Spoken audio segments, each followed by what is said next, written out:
ధర్మానికి, ఆచార వ్యవహారాలకి, సాంప్రదాయాలకి, సంస్కృతికి అన్నింటికి స్త్రీ ఒక ఆలంబనగా నిలబడితేనే ఇవన్నీ సక్రమంగా ఉండగలవు.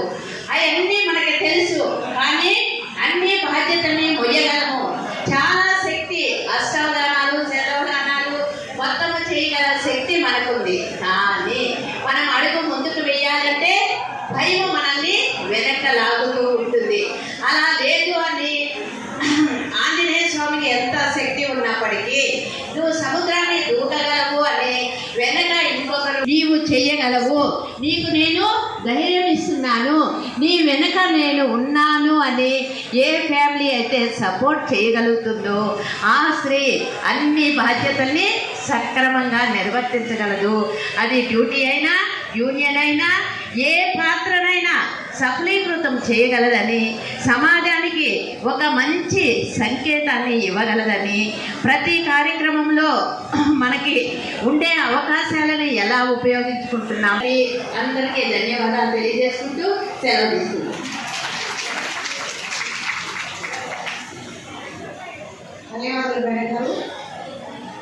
2 మాటలైనా చక్కని సందేశాన్ని అందించినందుకు మీకు మరీ ధన్యవాదాలు. ఇప్పుడు యూటీఎఫ్ రాష్ట్ర కమిటీ సభ్యులు పి శ్రీదేవి గారిని మాట్లాడాల్సిందిగా కోరుతున్నాను. అతిథులు, ముఖ్య వక్తలు, జిల్లా మంత్రులు మరియు జిల్లా వ్యాప్తంగా ఇక్కడికి సదస్సుకి చేసినటువంటి మహిళా టీచర్లకి, సహకరిస్తున్న సార్స్ అందరికీ నమస్కారాలు. ఈ మేడం గారు ఇప్పుడు చెప్పిన విషయం మాత్రం మీరు సదస్సు అయిపోయిన దాకా గుర్తుపెట్టుకొని తలుచుకుంటూనే ఉండాలి. ఎంత డిసిప్లిన్గా జరిగింది, చెప్పింది ఎంతవరకు మనం తీసుకున్నాం అనేది చాలా ముఖ్యం. మహిళా సదస్సు ఒక రోజు అంటే నాకు తెలిసి మనం వినియోగించుకున్న టైం 2 గంటలు 3 గంటల మధ్యలోనే మేడం గారు చెప్పే టైం కూడా. కాబట్టి ఆ కొంచెం టైం అయినా మనం ఎంతవరకు సద్వినియోగం చేసుకోదలుచుకున్నాము అనేది మన డిసిప్లిన్ మీద ఆధారపడి ఉంటుంది. ఇది ఒకే చెప్పదలుచుకున్నాను. నిర్వహిస్తున్నటువంటి స్వర్ణోత్సవాల్లో భాగంగా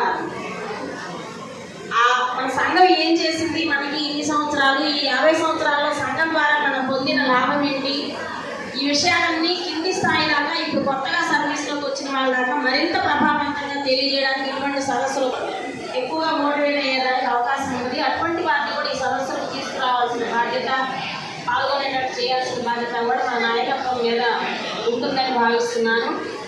అయితే ఇప్పుడు ఇక్కడికి వచ్చిన వాళ్ళు నేను ఒక్క విషయమే చెప్పి ఆపుతాను. ఇక్కడికి వచ్చిన వాళ్ళల్లో కమిటీలో పనిచేసే మహిళలు ఉంటారంటే అసోసియేట్గా కానివ్వండి, మండల కార్యదర్శిగా కానివ్వండి, లేకపోతే జిల్లా స్థాయి బాడీల్లో పనిచేసే వాళ్ళు ఉంటారు ఖచ్చితంగా. మనం మన కాంట్రిబ్యూషన్ ఏంటి సంఘానికి సవరణ చేసుకొని